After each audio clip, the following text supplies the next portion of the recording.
누가복음서 구성상에 보면 누가복음서 11장과 오늘 본문인 누가복음서 18장 그 사이에는 많은 간격이 있지만요. 그럼에도 불구하고 치사한 친구의 비유와 오늘 본문인 불의한 재판관의 비유는 하나의 두 이야기를 엮는 공통된 줄기가 있습니다. 첫 번째 이야기에서는 즉 치사한 친구의 비유에서는 빵을 구하는 친구에 대해서 언급을 하면서 그가 졸라댔다라는 표현을 씁니다. 이 졸라댔다라는 이 헬라어 원어는 원래 부끄러움이 없다라는 뜻입니다. 그러니까 친구에게 빵을 구할 때 부끄러움이 없이 졸라댔다는 것이죠. 근데 오늘 예수님께서 불의한 재판관의 비유를 언급을 하면서 다른 비유와는 좀 다르게요. 1절에 오늘 비유의 요점을 강조를 합니다. 즉 오늘 비유의 핵심이 1절에 나와 있다는 것이죠.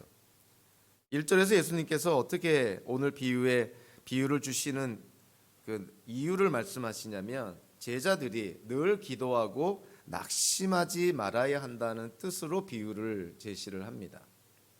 그러니까 오늘 본문에서 예수님께서 강조하시는 것은 낙심하지 말고 기도해야 된다는 것이죠. 치사한 친구의 비유에서는 끊임없이 부끄럼 없이 그렇게 지속적으로 기도할 것을 강조했다면 오늘 본문에서는 예수님께서 낙심하지 말고 꾸준히 기도할 것을 예수님이 강조를 합니다. 그러니까 치사한 친구의 비유라든가 오늘 본문의 불의한 재판관의 비유에서 공통적으로 우리에게 말하는 것은 기도라는 것은 선택의 문제가 아니라는 것이에요. 기도는 우리 기독교인들에게 있어서 근본적으로 필요한 것이다. 마치 한 곡을 연주한다고 했을 때 그 주된 곡들 사이에 일종의 간주곡처럼 우리가 살면서 필요할 때 필요한 순간에 어떠한 문제에 봉착을 했을 때에만 간주곡처럼 하나님께 기도하는 것이 아니라 때와 장소, 시간을 가리지 않고 우리의 인생 전체에 기도는 성도들의 모든 삶의 영역에 스며들어가야 된다는 것이죠. 그래서 성경에서는 우리에게 항상 쉬지 말고 기도해라. 멈추지 말고 기도해라. 꾸준히 기도해라. 지치지 말고 졸라대듯이 부끄럼 없이 그렇게 기도할 것을 촉구를 합니다. 어느 성경학자가 성경에 나오는 기도에 대한 내용들, 가르침, 비유, 이야기들을 보면서 하나 중요한 점을 발견하게 되는데요. 그것은 뭐냐면 기도와 관련해서 그가 발견한 놀라운 점이라는 것은 많은 사람들이 기도한다는 것에 놀라운 것이 아니라 일부의 사람이지만 소수의 사람이지만 그들이 포기하지 않고 계속해서 기도한다는 점이에요. 우리가 기도를 하다 보면 또 기도의 습관이 삶의 한 부분이 된 기독교인들이라면 누구나가 경험하는 것이 있습니다. 그 성경학자의 표현대로 한다면 기도가 마치 물 새는 바가지와 같다라는 표현을 합니다. 하나님께 기도는 하는데 물가에 가서 물 한 바가지를 뜨고 집으로 돌아오다가 보니까 바가지가 깨져서 틈이 나서 물이 다 새어버린 듯한 느낌. 하나님께 기도는 하는데 하나님의 응답은 없고 하나님은 침묵하시는 것 같고 어떤 이러한 경험들을 우리는 기도하면서 많이 깨닫게 된다는 것이죠. 우리는 경험을 통해서 하나님께 기도할 때 하나님이 왜 우리의 기도에 침묵하실까? 여기에 대해서 우리는 자칫 잘못하면 우리에게 뭔가 부족한 것이 있어서 그런가? 이렇게 자책할 수도 있고요. 그리고 또 다른 잘못된 방법은 마치 무슨 기도의 매뉴얼이라는 것이 있어서 우리에게 어떤 기도하는데 기술적인 결함이 있어서 그것만 찾아서 고치면 하나님께로부터 100% 우리가 원하는 기도응답을 받을 수 있지 않을까? 이렇게 잘못 생각할 수 있다는 것이죠. 그러나 우리는 성경을 통해서 깨닫게 됩니다. 특별히 자기에게 어떤 잘못이 있는 것도 아니고 그렇다고 기도의 내용이나 기도하는 자세가 잘못된 것이 아님에도 불구하고 하나님의 침묵을 경험할 때가 많이 있는 것이죠. 이거는 특정한 사람들만이 경험하는 것이 아니라 기독교인들이라면 누구나가 경험하는 부분이라는 거예요. 어찌 보면 공통적으로 반복적으로 하나님의 침묵을 경험합니다. 성경에서 기도에 대한 공식적인 기도서 같은 것을 하나 찾는다면 그것은 당연히 시편을 찾을 수가 있죠. 시편에서 많은 시편 기자들이 그들의 답답함과 억울함과 그들의 간구하는 내용을 하나님께 절실하게 토로하는 그러한 내용들이 시편에 많이 나와 있습니다. 그런데 시편의 내용들 가운데 보면 그 시편 기자들이 하나님의 침묵을 깊이 경험하고 있음에도 불구하고 하나님께 기도하고 있다는 거예요. 그래서 우리가 시편을 읽다 보면 이런 표현들을 많이 발견하게 됩니다. 어찌하여라는 표현을 많이 발견합니다. 하나님 어찌하여 이런 일이 우리에게 일어났습니까? 또 하나는요, 언제까지라는 표현을 또 많이 발견합니다. 하나님 언제까지 주무시렵니까? 언제까지 응답하지 않으시렵니까? 언제까지 저 원수가 저를 괴롭히는 것을 보고 있으렵니까? 언제까지 저를 버리시려는 것입니까? 시편 기자는 어찌하여 그리고 언제까지 이런 표현을 하면서 하나님의 침묵 가운데 하나님께 기도합니다. 우리 현대 기독교 작가들이 흔히 또 학자들이 흔히 쓰는 표현이죠. 우리 현대 기독교인들이 하나님께 기도할 때 두 가지 주된 일종의 불평을 하는 것이죠. Why me? 왜 접니까? 왜 제가 이런 일을 겪어야 됩니까? 왜 제가 이런 어려움을 겪어야 됩니까? Why me가 첫 번째 불평이라면 두 번째 불평은 How long? 언제까지? 어느 때까지 견뎌야 됩니까? 우리는 신앙생활을 하면서 또 일상을 살아가면서 기독교인의 믿음을 하나님께 대한 신앙을 삶 속에 실천하면서 이러한 갈등 속에 우리는 살아가는 것이죠. 하나님 왜 접니까? 하나님 도대체 언제까지입니까? 어찌하여 언제까지 이러한 탄식을 하면서 하나님의 침묵을 경험하면서 그럼에도 불구하고 우리는 그 하나님의 침묵을 하나님께 기도함으로 우리는 지나갑니다. 저와 여러분들이 수시로 겪는 것이죠. 그래서 오늘 비유는 예수님께서 우리에게 우리가 왜 기도를 해야 되는가 거기에 대해서 말씀하고 있습니다. 우리에게 기도가 필요한 이유는 과연 무엇인가? 하나님은 듣지도 않으시는 것 같고 하나님은 응답도 안 하시는 것 같고 하나님은 침묵하시는 것 같은데 왜 그럼에도 불구하고 우리는 기도해야만 하는 것일까? 왜 항상 기도해야 되고 쉬지 말고 기도해야 되는 것일까? 오늘의 비유가 저희들에게 하나의 단서를 그리고 이 땅을 살아감에 우리에게 도움이 되는 그러한 귀한 말씀이 되기를 바랍니다. 자, 오늘 비유에서요 먼저 내용을 살펴보면 오늘 비유에는 두 사람이 등장을 하죠. 불의한 재판관이 등장을 하고 힘없는 과부가 등장을 합니다. 이 불의한 재판관이라고 얘기할 수 있는 것은 이 재판관이 하나님을 두려워하지 않아요. 사람을 존중하지도 않습니다. 자, 성경에서 보면 하나님께서 세우시는 재판관은 가난한 사람이라고 해서 그에게 불리한 판결을 내려서도 안 되고 가난하던 부자든 편을 들어서도 안 되고 뇌물을 받아서도 안 되고 외국인이나 고아라고 해서 그들을 억울하게 하는 재판을 해서도 안 되는 것이죠. 재판관은 법규 형평 적용의 원칙을 적용해서 재판관은 공의롭게 정의롭게 공평하게 재판을 해야 됩니다. 재판관이 두려워할 대상은 사람이 아니라 환경이 아니라 권력자가 아니라 하나님만을 두려워해야 한다는 것이죠. 그러니까 재판관이 되는 첫 번째 조건이 하나님을 두려워하는 것인데요. 오늘 본문에서 이 재판관은 하나님을 두려워하지 않는다라고 되어 있어요. 그래서 적지 않은 성경학자들이 아마 오늘 비유에 나오는 이 재판관은 하나님이 세우신 유대인 사회에서 선출된 하나님이 세우신 재판관이 아니라 아마 이방인인 재판관이 아닐까, 로마 정부에서 세운 재판관이 아닐까 이렇게 추측을 합니다. 그것이 오히려 더 맞다고 생각을 합니다. 하나님을 두려워하지 않는 자가 유대 사회를 위한 재판관이 된다는 것은 하나님의 말씀에 어긋나기 때문에 오늘의 이 재판관은 아마도 로마 정부에서 세운 재판관일 것이다 이렇게 이해가 됩니다. 또 다른 등장인물이 나오는데 그는 과부입니다. 유대 사회에서 과부는 사실은 가장 연약한 계층 중에 하나죠. 뭐 지금이야 사회적으로 많은 기회가 주어질 수도 있는 그런 상황이지만 유대 사회에서 이 당시에서는 남편에게 아버지에게 절대적으로 의지할 수밖에 없는 여성의 그런 형편이 있었던 것이죠. 결혼한 이 한 여인이 남편이 죽었을 경우에는 사실은 생계의 근거도 없어지게 되고요. 사회적인 지위도 추락할 수밖에 없는 것이죠. 오늘 비유에 나오는 이 과부, 쉽게 말하면 줄도 없습니다. 돈도 없는 형편이죠. 그래서 이 과부는 자신의 사정을 해소하기 위해서 비록 하나님도 두려워하지 않고 사람도 존중하지 않는 불의한 재판관이지만 유일한 방법은 재판관에게 호소하는 것밖에 없었다는 것이죠. 오늘 3절에서 그는 그 재판관에게 줄곧 찾아가서 이렇게 말하고 있는데요. 여기서 사용된 헬라어 동사가 미완료 시제입니다.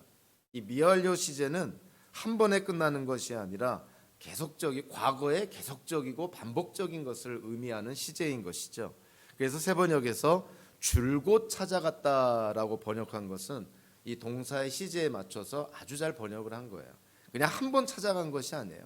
계속해서 반복해서 끈덕지게 찾아갔다는 거예요. 찾아가서 재판관에게 내 적대자에게서 내 권리를 찾아주십시오 하고 졸랐다고 되어 있는데, 권리를 찾아주십시오, 굉장히 어찌 보면은 순하게 마일드하게 번역을 했지만 원어적으로 보면 사실 직역을 하면요, 나를 위해 복수해달라라는 표현이고요, 나를 위해 정의를 집행해달라 이런 뜻이에요. 그만큼 이 과부가 지금 그 유대 사회에서 굉장한 불공평한, 그리고 불공정한, 그리고 모든 사람들에게 공평하게 적용해야 된 법의 혜택을 제대로 받지 못하는 그러한 참 연약한 계층이었다는 것을 우리는 깨닫게 되는 것이죠. 그래서 비록 불의했지만 유일한 이 과부가 기댈 수 있는 사람은 이 사법부에 있는 재판관이었던 것이에요. 그래서 재판관을, 비록 악명이 높고 하나님도 두려워하지 않는 재판관이었지만 그를 계속 꾸준히 끈덕지게 찾아가서 정의를 집행해달라고, 자기의 억울함을 해소해달라고, 자기가 당한 것에 대해서 복수해달라고 그렇게 재판관을 졸라댔던 것입니다. 사실 성경에 보면은 사회의 가장 연약한 계층을 세 부류를 언급하는데요, 고아와 과부와 나그네입니다. 이 고아와 과부와 나그네의 공통점이 뭐냐면 그 당시 유대 가정에, 또 유대 지파에 하나님께서 기업으로 준 땅이 있는데 이들은 땅이 없었어요. 생계 기반이 없는 자들이라는 것이죠. 이웃의 도움이나 사회의 도움, 정부의 도움, 국가의 도움이 없다면 이들이 살아나가기가 쉽지가 않은 것이죠. 가장 연약한 계층, 고아와 과부와 나그네입니다. 그래서 구약 성경에서도 이스라엘 백성들에게 이들에 대해서 특별히 신경 써라, 이들을 잘 대해줘라, 이들의 부족과 필요를 채워줘야 된다, 이웃사랑이라는 것이 다른 것이 아니다, 너를 사랑하듯이 이웃을 내 몸처럼 사랑하는 것은 바로 이 연약한 계층들을 돌봐주는 것이다 라고 얘기를 합니다. 그래서 초대교회에서도 처음에 평신도 지도자 7명을 뽑은 이유가 그들로 하여금 구제 사역을 잘하기 위해서예요. 사도들은 말씀과 기도에 전념을 하고 평신도 지도자 7을 뽑아서 그들로 하여금 그 당시에 구제 사역, 어려운 사람들을 돕는 사역에 이 평신도 지도자들이 주도적으로 그 역할을 감당하도록 이렇게 평신도 지도자들을 꼽은 것이죠. 바울은 그의 영적 아들이자 후배 목사인 디모데에게 디모데전서에서 이렇게 말합니다. 교회 안의 과부들을 잘 돌봐줘야 된다. 후배 목사인 디모데에게 교회에서 목회를 할 때 교회 안에 가장 연약한 계층, 사회 안에 가장 연약한 계층인 과부들을 잘 돌봐주라. 사도 야고보도 그의 서신서 야고보서에서 고아와 과부를 돌봐줄 것을, 경건이라는 것이 무슨 상상만, 지성적으로만, 신앙적으로만, 영적으로만 생각하는 것이 경건이 아니라 과부와 고아를 돌봐주는 것, 실질적으로 그들의 필요를 채워주는 것이 그것이 바로 경건이다라고 강조를 합니다. 그러니까 구약 성경에서도 초대교회에서도 목회서신에서도 야고보서에서도 고아와 과부 그리고 이방인들을 돌봐라. 그것이 하나님 나라, 하나님의 백성, 새 언약 공동체가 해야 될 일이라는 것을 성경은 누누이 강조를 하는 것이죠. 오늘의 비유에서 우리가 두 가지 교훈을 찾는다면 첫째는 기도에 관한 것인데요. 예수님께서 좀 전에도 언급한 것처럼 1절에 낙심하지 말고 꾸준히 기도해야 된다는 걸 강조를 합니다.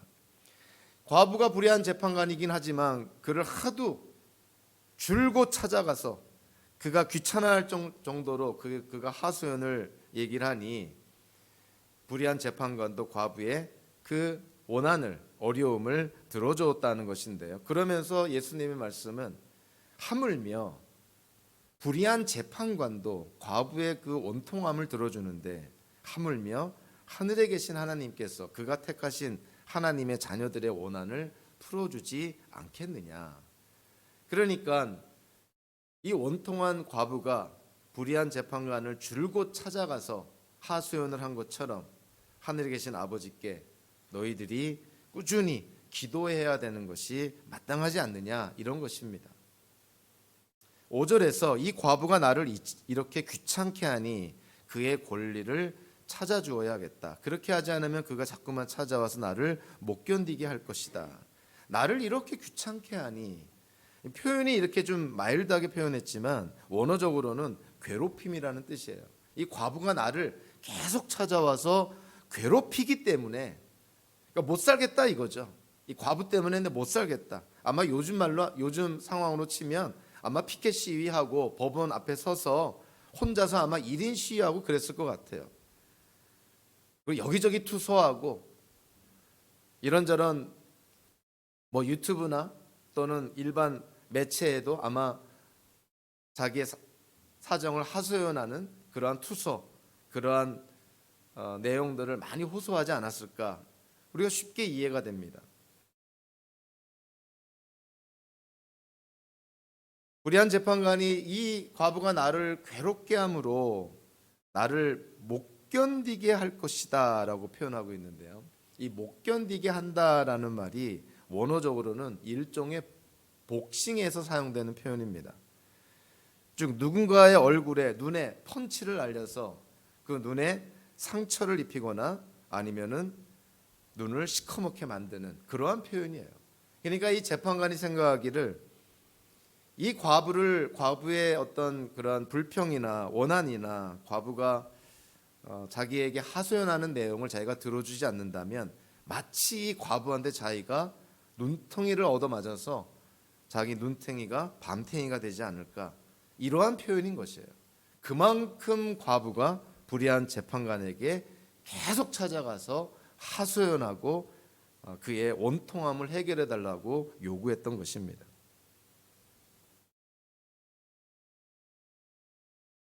결국 예수님께서 제자들에게 말씀하는 것은 그런 것이죠. 이런 사회적으로 연약한 이 과부가 불의한 재판관에 가서 그렇게 꾸준하게 낙심하지 않고 계속적으로 요청을 했을 때 불의한 재판관이라도 그 과부의 원통함을 들어준 것처럼 제자들, 또 현대를 사는 우리 기독교인들에게 예수님께서 말씀하시는 것이죠. 포기하지 말고 낙심하지 말고 치열하게 끈질기게 꾸준하게 하나님께 기도해라.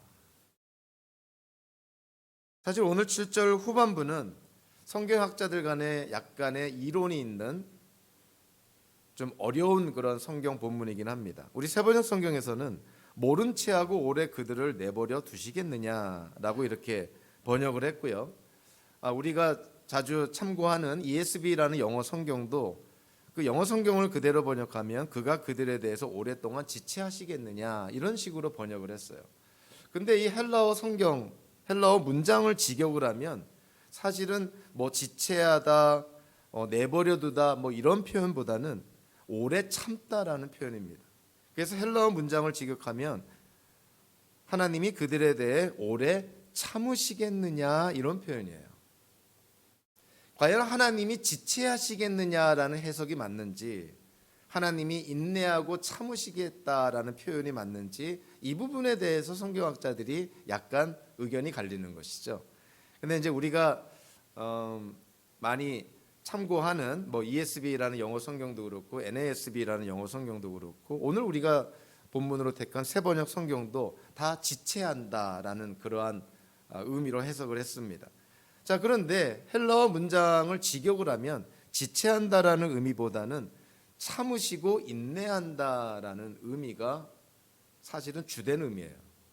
자, 그랬을 때 이 7절 후반부를 우리가 어떻게 이해를 해야 될까? 하나님께서 성도들에 대해서 참고 인내하신다. 자, 이런 표현을 우리가 어떻게 해석을 해야 될까? 참 고민이 되지 않을 수가 없는 것이죠. 그런데 이 부분에 대해서 우리에게 성경 해석에 아주 중요한 단서를 제공하는 본문이 하나 있습니다. 베드로후서 3장 9절인데요. 이 베드로후서 3장 9절에서 중간 부분에 이런 내용이 나와요. 도리어 여러분을 위하여 오래 참으시는 것입니다 했을 때 이 표현이 오늘 7절 후반부의 표현과 헬라어 문장이 거의 같습니다. 오래 참다, 오래 인내한다라는 같은 단어를 썼는데요. 대상이 성도를 대상으로 쓴 것이에요. 도리어 여러분을 위하여 오래 참으시는 것입니다. 베드로후서에서 사도 베드로가 이 말씀을 한 이유가 뭐냐면 바로 뒤에 그 이유가 나옵니다. 하나님께서는 아무도 멸망하지 않고 모두 회개하는 데에 이르기를 바라십니다.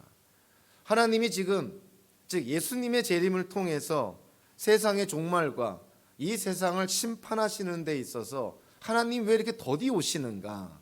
거기에 대해서 베드로가 얘기하는 거예요. 하나님이 여러분들에게 지금 참고 계십니다. 왜냐하면 하나님이 늦게 오심으로 말미암아 더디 오심으로 말미암아 하나님께서 택하신 모든 자들이 멸망하지 않고 회개하고 구원을 받게 하시기 위함이라는 뜻이에요. 그래서 베드로후서의 이 말씀을 우리가 갖고 오늘 본문을 바라보면 하나님이 그냥 오래 지체하시겠느냐 이런 뜻보다는 하나님이 택하신 자들을 다 구원하신다는 전제하에서 하나님이 참고 기다리신다. 이러한 의미가 오히려 맞지 않나 저는 그렇게 생각을 합니다. 그래서 성경을 문맥에 따라서 매끄럽게 이해하기 위해서 좀 부드럽게 번역하는 것도 중요하겠지만 원래 헬라어 성경의 의미를 살려서 우리가 언뜻 보기에는 이해하기 좀 어렵더라도 헬라어 문장 그 원어를 살려서 번역을 하는 것도 더 중요하지 않나 이런 생각을 하게 됩니다.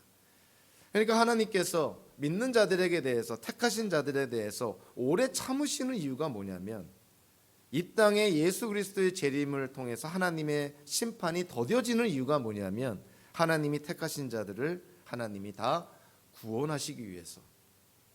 우리 어떤 때 그러잖아요. 너무 힘들고 너무 답답하고 너무 억울하면 이 꼴 저 꼴 보기 싫으면 예수님 빨리 오십시오 그러지 않습니까? 여러분은 어떤지 모르겠지만 저는 그런 적이 몇 번 있었습니다. 예수님 빨리 오십시오. 예수님 빨리 와서 이 땅에 정의와 공의가 행해지고 억울한 사람들이 다 억울함을 풀고 정말 하나님의 나라가 이 땅에 속히 임하기를 그렇게 구했던 적도 있습니다. 그러나 나중에 그것은 또 하나의 저의 회개의 제목이기도 했죠. 만약에 그때 하나님께서 제 기도를 들으셔서 예수님이 빨리 왔다면 그 이후에 예수 믿고 구원받은 자들은 어떻게 되는 것인가? 그들에게는 찬스가 없었던 것이 아닌가? 하나님이 게을르셔서 우리의 기도를 들으시고 모른 채 하시는 것이 아니라 하나님의 선하신 뜻 속에서 창세전에 하나님이 택하신 모든 자들을 구원하시기 위해서 지금도 하나님은 우리가 생각하는 것처럼 빨리 세상의 끝, 세상의 종말, 마지막 심판이 임하는 것이 아니라 하나님은 지금 참고 기다리신다는 것이죠. 하나님이 택한 자들이, 하나님이 창세전에 부른 자들이, 하나님의 자녀로 삼은 자들이 다 회개하고 다 하나님께 나와 하나님이 약속하신 구원을 받아 누릴 수 있도록 하나님은 지금 참고 인내하고 계시다는 거예요. 저는 이 해석이 오히려 더 맞다고 생각을 합니다. 오늘의 비유는 기도뿐만이 아니고요. 사실은 믿음에 대해서도 언급을 합니다. 사실 오늘 이 누가복음서 18장 1절부터 8절까지 이 기도에 대해서 예수님이 말씀할 때 그 앞에 문맥인 누가복음서 17장 20절부터 37절까지 내용은 어떠한 문맥이냐면 예수님의 재림에 대한 문맥이에요. 세상 종말에 대한 이야기입니다. 그러니까 오늘 본문도 사실은 예수님의 재림과 마지막 심판과 세상의 종말에 대한 예수님의 말씀에 그 배경화에서 오늘의 본문을 바라봐야 되는 것이죠. 자, 그래서 기도에 대한 말씀을 하다가 7절, 8절에 보니까 결국 세상 종말의 마지막 심판에 예수님의 재림에 대한 언급이 나옵니다. 8절 후반부가 그런 것이죠. 그러나 어찌 보면 오늘 본문에 있어서 정작 중요한 말씀은 여기라는 거예요. 자, 1절부터 7절까지 불의한 재판관과 과부와의 그런 어떤 비유를 말씀했는데 8절 후반부가 뭡니까? 그러나로 시작하죠. 예수님께서 정말 하고 싶은 얘기가 무엇이었을까? 그러나 인자가 올 때 세상에서 믿음을 찾아볼 수 있겠느냐? 인자가 올 때, 예수님께서 다시 오실 때, 예수님께서 재림하실 때, 세상의 종말이 올 때, 마지막 심판이 이 땅에 임할 때 세상에서 믿음을 찾아볼 수 있겠느냐? 여기서도 헬라어 원어를 보면 믿음이라고 번역을 했지만 사실은 믿음 앞에 정관사 더가 붙습니다. 그래서 좀 더 정확하게 번역을 하면 세상에서 그 믿음을 찾아볼 수 있겠느냐? 그 믿음. 그 믿음은 어떤 믿음일까요? 당연히 오늘 비유에 나오는 과부의 믿음인 것이죠.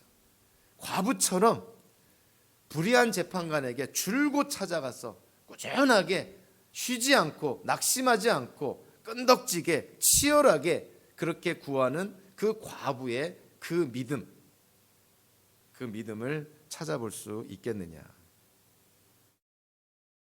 예수님께서 이 땅에 다시 오실 때 성도들에게, 하나님의 택한 백성들에게 하나님이 보기 원하시는 것, 예수님이 보기 원하시는 것이 과연 무엇일까? 이 땅에서 뭐 대단한 것을 이루는 것을 예수님께서 하나님이 원하시는 것일까? 아니라는 거예요.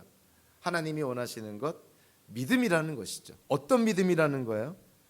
상황에 빠지지 않고, 환경에 빠지지 않고, 우리가 원하는 것이, 우리가 하나님께 구하는 것이 응답되지 않는 하나님의 침묵 가운데서도 꾸준하게 치열하게 기도하는 그러한 믿음의 성도를 볼 수 있겠느냐, 이런 것입니다. 한마디로 기도의 삶은 믿음의 삶이라는 것이죠. 우리 신앙인들은 그런 것이잖아요. 우리가 사는 것을 하나님께 기도합니다. 마찬가지로요, 우리는 하나님께 기도한 것을 살아가려고 노력하는 것이죠. 그래서 기도의 삶과 믿음의 삶은 이거는 구분은 되지만 결코 분리되지 않습니다. 우리 믿는 자들에게 있어서, 성도에게 있어서 기도의 삶은 곧 믿음의 삶인 것이에요. 그래서 이 불의한 재판관의 기도에서 예수님께서 기도에 대해서 말씀을 하시다가 결국 예수님의 재림 때 세상 종말에 그 과부가 불의한 재판관에게 그렇게 꾸준하게 치열하게 기도한 그 믿음을 볼 수 있겠느냐라고 물어보시는 것이죠. 오늘 본문에 대해서 우리는 세 가지를 적용할 수가 있습니다. 기도에 대해서 우리는 어떻게 이해해야 될까? 과부가 불의한 재판관에게 청혼하는 그 자세를 통해서 우리는 알 수 있습니다. 의심하는 마음이나 흔들리는 마음이나 회의하는 마음이 아니라 절대적으로 진지하고 진중하고 진실되게 기도한 것이죠. 하나님의 침묵 가운데서도 우리는 하나님께 이와 같이 기도해야 된다는 것이죠. 진지하게, 진실되게, 절실하게 기도해야 된다는 것이에요. 그리고 둘째로 과부가 이 불의한 재판관에게 청혼할 때, 물론 오늘 본문에서는 디테일하게 나와 있진 않지만 그 불의한 재판관에게 이 과부는 자기의 사정을 낱낱이 고했을 것입니다. 내가 어떠한 그런 억울함을 당했는지, 어떠한 온통함 속에 있는지 분명하게, 구체적으로 말했을 것입니다. 종교개혁자 마틴 루터가 이런 얘기를 했죠. 종종 성도의 기도가 너무 애매모호하다라고 말을 합니다. 저와 여러분들이 기도할 때 하나님께 애매모호하게 기도하시면 안 되는 것이죠. 구체적으로 기도해야 됩니다. 회개할 때에도 애매모호하게 회개하시면 안 되고 구체적인 죄를 기도해야 됩니다. 구체적인 죄를 돌이키는 회개의 기도를 해야 되는 것이죠. 그래서 기도는 인격적인 인격체 간의 대화잖아요. 대화는 구체적이 돼야 되겠죠. 애매모호하게 일반화시켜서 그렇게 기도하면 안 되고 하나님을 인격체로, 그래서 우리가 구체적으로 기도해야 된다. 세 번째로, 과부가 기도할 때 최선을 다했던 것처럼 우리도 최선을 다해야 된다. 기도하고 나몰라라 하는 것이 믿음이 좋은 것이 아니라 그것은 정말 성경에 나오는 기도에 대한, 또 하나님에 대한 이해가 잘못된 것이죠. 우리가 하나님께 기도하고 그리고 우리에게 주어진 책임을 최선을 다해서 감당하는 것, 그것이 바른 성도의 기도의 삶이라고 볼 수가 있습니다. 기도에 대한 것뿐만이 아니고요, 하나님에 대해서도 우리는 바르게 이해를 할 수 있는데, 한마디로 오늘 비유에 나오는 불의한 재판관, 하나님이 불의한 재판관일 수는 없는 것이죠. 그럼에도 불구하고 우리는 이 불의한 재판관은 우리가 믿는 하나님을 패러디한 것이다 라고 이해합니다. 무엇인가 하나님을 우리에게 보여주는데, 그렇다고 해서 이 불의한 재판관의 특징이 곧 하나님의 특징은 아닌 것이죠. 자, 이 불의한 재판관은 어떠한 특징이 있습니까? 사람을 무시하고 존중하지 않죠. 하나님께서 택하신 자들을 어떻게 대하실까요? 하나님의 자녀로, 아가페 사랑으로 그렇게 대해 주시죠. 불의한 재판관과는 차원이 다른 것입니다. 둘째로, 이 비유 속의 불의한 재판관은 귀찮아서 이 과부로부터 정말 주먹이라도 한 대 얻어맞아 눈탱이가 밤탱이가 될까 봐 그게 귀찮고 그게 두려워서 과부의 사정과 원한을 풀어주는 것 아니에요? 하나님은 어떠실까요? 하나님은 우리가 귀찮게 해서, 하나님이 우리를 귀찮아해서 하나님께서 우리의 기도를 들어주실까요? 그렇지는 않다는 것이죠. 하나님은 우리를 사랑하시는 아버지인데, 자녀가 아버지에게 요청한 것을 아버지가 귀찮다고 들어주는 아비가 세상에 어디 있겠습니까? 하나님은 우리에게 주실 준비가 되어 있는 것이고, 하나님은 우리에게 베풀 축복을 갖고 있는데, 우리가 구하기만 하면 우리를 사랑하는 하나님 아버지께서 우리에게 베풀어 주시는 것이죠. 그러니까 불의한 재판관처럼 귀찮아서 성가셔서 내 명예에 먹칠이 될까 봐, 내 명예가 데미지를 입을까 봐 들어주는 것이 아니라 하나님께서는 우리에게 베풀 준비를 하고 있다는 것이죠. 그래서 혹자는 그런 얘기를 하죠. 우리가 하나님께 받아 누리지 못하는 것은 우리가 하나님께 구하지 않아서 그런 것이다. 얼마나 우리가 하나님께 구하지 않아서 우리가 누릴 수 있는 많은 것들을 놓치는 경우가 얼마나 많은지 한번 돌아볼 필요가 있는 것이죠. 비유 속의 재판관은 과부의 소원을 들어주고요, 비유에서 이 재판관이 이 과부와 좋은 관계를 맺고 좋은 관계를 유지했다는 표현은 전혀 없습니다. 하나님께서는 우리의 기도를 들으시고 우리의 기도에 응답하시고 나서 하나님과 우리의 관계는 어떨까요? 당연히 하나님과 우리의 관계는 더 친밀한, 더 성숙한, 더 건강한 관계로 세워지겠죠. 그러니까 오늘 이 비유에 나오는 불의한 재판관은 비유에서의 아버지나 왕이나 통치자나 재판관이나 다 하나님을 가리킵니다. 그럼에도 불구하고 이 불의한 재판관이 하나님의 특징을 정확하게 묘사하는 것은 아니죠. 정말 패러디한 것이에요. 그래서 불의한 재판관을 통해서 하나님은 이러하신 분이구나라는 것을 우리가 알기도 하지만, 분명한 것은 하나님은 불의한 재판관과 같지는 않다는 거예요. 오늘 본문에서 우리가 눈여겨봐야 될 것은 사실은 하물며라는 그런 단어입니다. 불의한 재판관도 끈덕지게 줄곧 찾아와서 자기의 원통한 사연을 풀어달라고 요청하는 과부의 그런 요청을 들어주는데, 하물며 하늘에 계신 아버지께서 하나님의 자녀들의 요청을 들어주지 않겠느냐. 우리는 치사한 친구의 비유, 누가복음서 11장 11절부터 13절에서도 똑같은 표현을 보게 됩니다. 너희 가운데 아버지가 된 사람으로서 아들이 생선을 달라고 하는데 생선 대신에 뱀을 줄 사람이 어디 있으며, 달걀을 달라고 하는데 정갈을 줄 사람이 어디 있겠느냐. 너희가 악할지라도 너희 자녀에게 좋은 것들을 줄 알거든 하물며 하늘에 계신 아버지께서 구하는 사람에게 성령을 주시지 않겠느냐. 또 누가복음서에 다양하게 나옵니다. 참새 5마리가 둔양에 팔리는데 하나님은 너의 머리카락까지도 다 세고 계신다. 참새 5마리가 둔양에 팔리는 것도 하나님이 다 알고 계시는데 너의 머리카락까지도 세시는 하나님, 너희가 많은 참새보다 더 귀하지 아니하냐. 하물며 너희의 구하고 요청하는 걸 하나님이 다 들어주지 않겠느냐. 백합꽃 얘기도 하면서 솔로몬 얘기도 하면서 백합꽃 수고도 하지 않고 길쌈도 하지 않는데 이들이 잘 자라는 것 잘 알고 있지 않느냐. 하물며 너희야, 하나님의 택한 백성이야, 이 백합꽃, 길쌈, 이 들꽃보다 더 소중한 자들이 아니냐. 하나님께서 이렇게 들에서 피어나는 들풀, 들꽃, 이 백합꽃 이런 것들도 하나님이 다 케어하시고 다 보호하시고 다 다루시는데 하물며 하나님의 택한 백성인 너희를 하나님께서 보살피지 않겠느냐. 그래서 먹고 마시고 입는 것, 그런 것들 구하는 것은 이방인들이라 하는 것이다. 하나님의 나라와 의를 먼저 구해라. 오늘의 비유를 통해서 기도와 하나님에 대한 이해뿐만이 아니라 기도와 믿음과의 상관관계도 우리는 이해할 수가 있습니다.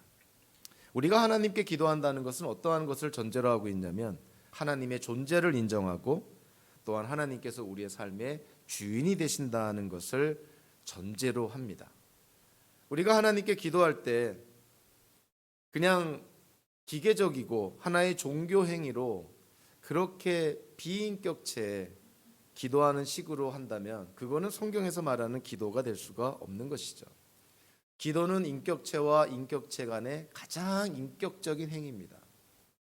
우리가 하나님께 기도한다는 것은 하나님의 인격체이신 것이고, 그래서 우리가 우리의 기도를 들으시는 것을 우리의 기도를 하나님이 들으시는 것을 알고 그 기도를 하나님이 들으시고 우리에게 가장 최선의 것으로 주실 것을 알기 때문에 기도하는 거예요. 하나님께 대한 믿음이 없다면 기도는 할 수 없습니다. 거꾸로 얘기하면 기독교인이, 성도가 하나님께 기도하지 않는다면 과연 그에게 하나님께 대한 믿음이 있나? 과연 성경에서 계시된 하나님을 제대로 이해하고 알고 있는가? 하나님을 믿지 않던가? 하나님에 대한 이해가 성경적이지 않으면 하나님께 기도하기가 어려울 수밖에 없는 것이죠. 하나님의 존재와 하나님의 하나님 되심을 전제로 하지 않는 이상 우리의 기도는 시간 낭비일 수밖에 없으니 기도하지 않는 게 당연한 모습입니다.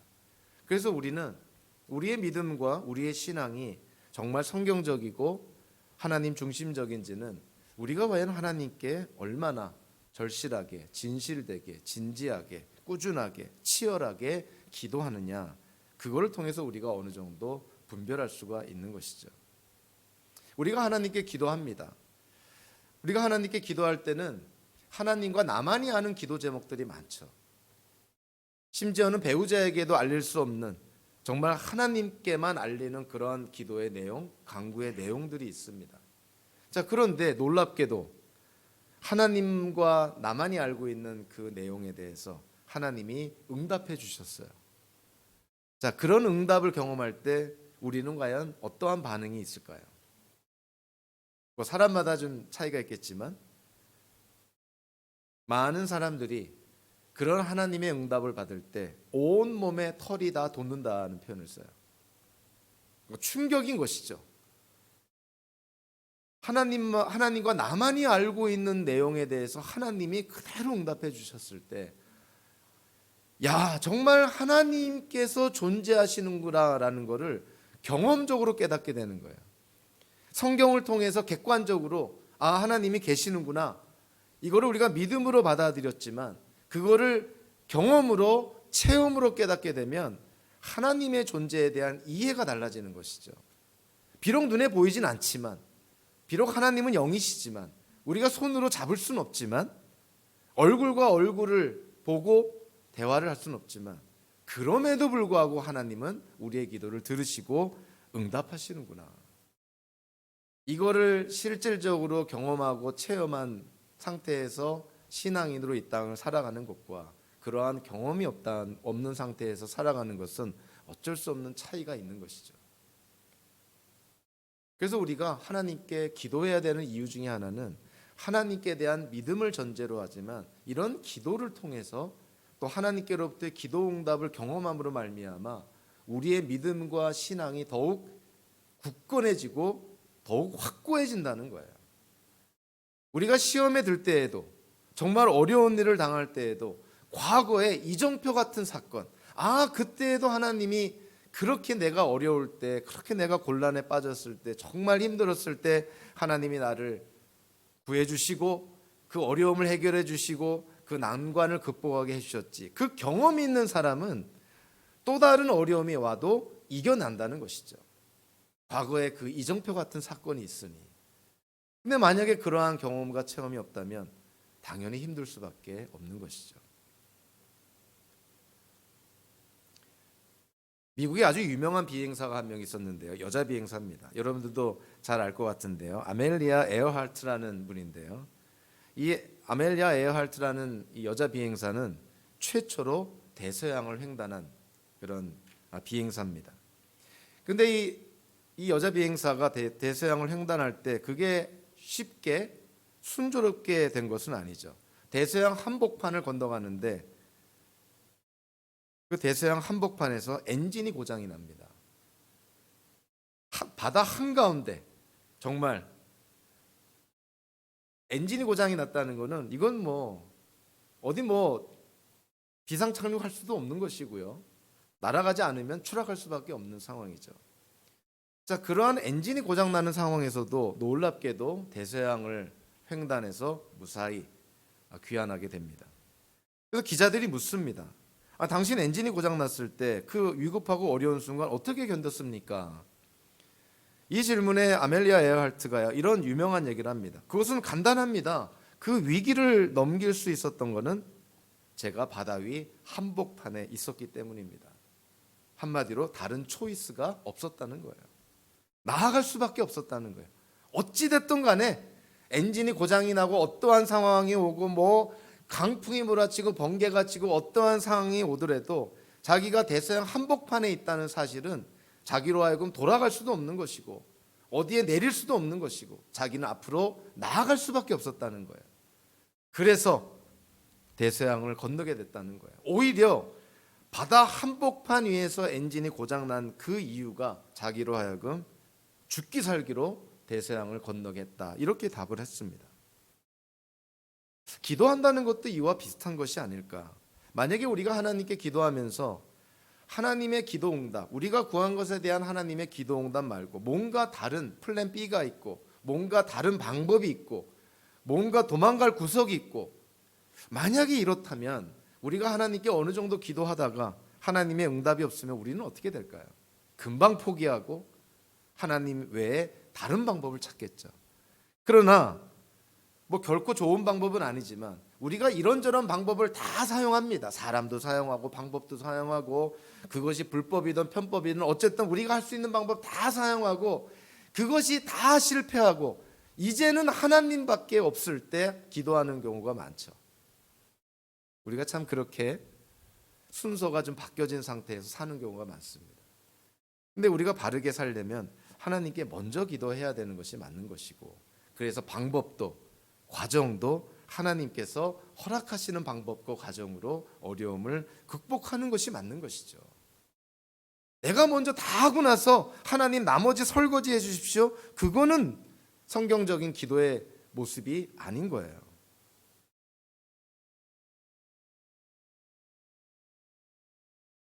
신약에서는 기도를 대개 이렇게 얘기를 합니다. 우리가 이 세상에서 하나님의 목적이 이루어지는 과정 속에 하나님의 그런 능력의 도구로 기도를 언급을 합니다. 기도는 해도 되고 안 해도 되는 것이 아니라 이 기도를 통해서 이 땅에서의 하나님의 계획과 목적이 이루어지는 아주 중요한 도구라는 거예요. 특히 우리 장로교단에서 흔히 잘못 생각할 수 있는 것은 하나님의 주권을 주권만을 믿어서 잘못하면 운명론이나 숙명론에 빠져서 우리의 책임이나 우리의 노력은 아랑곳하지 않고 그저 하나님께 기도만 하고 하나님께서 행해 주실 것만을 목 놓아 기다리는 그러한 패단들이 장로교의 역사 속에 많이 있습니다. 하나님의 주권과 인간의 책임이라는 측면을 우리가 균형 있게 바라봐야 되는 것이죠. 사도 바울은 하나님의 은혜, 하나님의 주권, 구원에 대한 하나님의 작정과 예정, 누구보다도 확고히 믿었던 사람이에요. 거기에 대해서 사도 바울만큼 그렇게 강력하게 확고하게 붙잡은 사람은 없을 거라고 생각을 합니다. 근데 사도 바울이 또 하나 특별히 강조한 게 있죠. 그가 사랑하는 성도들에게 부탁한 것이 뭡니까? 자기를 위해서 계속 기도해 달라. 하나님의 나라가 세워지도록, 복음이 선포되도록 그런 기회를 허락해 달라고 하나님께 기도해 달라는 기도를 그 부탁을 많이 합니다. 그래서 바울 서신서에 보면 항상 서신서의 마지막에 성도들에게 부탁을 할 때 빼먹지 않고 하는 부탁이 이거예요. 기도를 부탁합니다. 하나님께 기도해 주십시오. 하나님께서 적절한 때에 지혜를 주셔서 복음도 전하고 교회도 세우고 하나님의 나라가 세워질 수 있도록 그렇게 기도해 주십시오. 사도 바울은 하나님의 주권, 하나님의 작정, 하나님의 전지전능하심을 누구보다도 확고히 믿었지만 아울러서 하나님께 기도해야 될 책임도 철저하게 느꼈던 사람이에요. 그러니까 우리도 그렇게 균형을 이루어서 신앙생활을 해야 되는 것이죠. 우리의 삶에 하나님의 주권을 인정해야 됩니다. 우리의 삶에 하나님이 주인 되심을 인정을 해야 돼요. 삶의 모든 영역에서 하나님이 주인이심을 인정해야 됩니다. 어찌됐든 하나님이 우리의 삶을 가장 선한 길로 인도해 주실 거라는 믿음도 있어야 되겠죠. 아울러서 우리는 하나님께 기도해야 됩니다. 하나님께 구해야 됩니다. 예수님도 산상수훈에서 그러잖아요. 찾고 구하고 두드려라. 하나님을 못 믿어서가 아니라 하나님을 믿기 때문에 찾고 구하고 두드리라는 것이에요. 우리가 살면서 누리지 못한 많은 것들이 찾지 않아서, 구하지 않아서, 두드리지 않아서 하나님이 예비하신 축복을 누리지 못하는 경우가 얼마나 많은지 모릅니다. 살면 살수록 그런 부분이 후회가 되는 것이죠. 그때 그 기도를 좀 더 끝까지 과부처럼 낙심하지 않고 치열하게 기도했어야 되지 않는가. 이런 아쉬움이 많이 드는 것이죠. 여러분들은 그런 아쉬움과 후회가 없는 삶을 살기를 바랍니다. 하나님께 기도할 때 그 기도의 내용이 하나님의 성품, 성경의 가르침, 하나님의 뜻에 비추어서 악하고 부정하고 하나님 보시기에 더러운 것이 아니라면 치열하게 끈덕지게 하나님께 간절하게 간구를 해야 된다는 것이죠. 우리가 왜 하나님께 기도해야 됩니까? 당연한 이유는 하나님은 하나님이시기 때문에 그래요. 욥기를 보면서 욥이 그 억울한 어찌 보면은 이유도 알 수 없는 고난을 당했을 때 욥이 그 어려움 가운데 처음에는 믿음으로 이겨나가다가 결국은 수많은 과정을 통해서 하나님께 불평하고 원망하고 자기가 태어난 것에 대해서 오히려 저주하고 이런 어떤 내용들을 하나님께 토로합니다. 그 마음을 너무나 잘 이해할 것 같아요. 그럼에도 불구하고 욥기를 통해서 그 욥이라는 사람을 통해서 우리가 꼭 배워야 되는 것은 불평하고 원망하고 정말 자기의 삶을 저주하고 태어난 것조차 저주하는 그러한 상황 속에서도 욥은 결코 하나님을 떠나지 않습니다. 불평을 해도 하나님께, 원망을 해도 하나님께, 자기의 절실한 감정을 토로할 때 정말 토해내는 그러한 심정도 하나님께 다합니다. 우리가 그렇게 돼야 되는 거예요. 알 수 없는 어려움, 이해할 수 없는 어려움, 하나님의 무응답, 하나님의 침묵, 정말 우리가 절망 속에 있을 때에도 우리는 하나님께 기도해야 된다는 것이죠. 그것이 성도의 자세라는 것입니다. 왜 기도해야 됩니까? 실리와 이익과 어떤 유익을 위해서? 아닙니다. 우리가 믿는 하나님이 하나님이시기 때문에 기도하는 거예요. 어떤 때는 우리의 이해를 초월한 그러한 일들이 벌어질 수 있고요. 어떤 때는 우리가 이 땅에서 결코 이해할 수 없는 일들을 우리가 겪을 수도 있습니다. 그럼에도 불구하고 우리가 믿는 하나님, 성경에서 계시된 하나님은 우리를 사랑하시고 우리가 구한 것에 가장 좋은 것을 주시기를 원하시는 하나님. 그리고 우리가 아버지라 부를 수 있는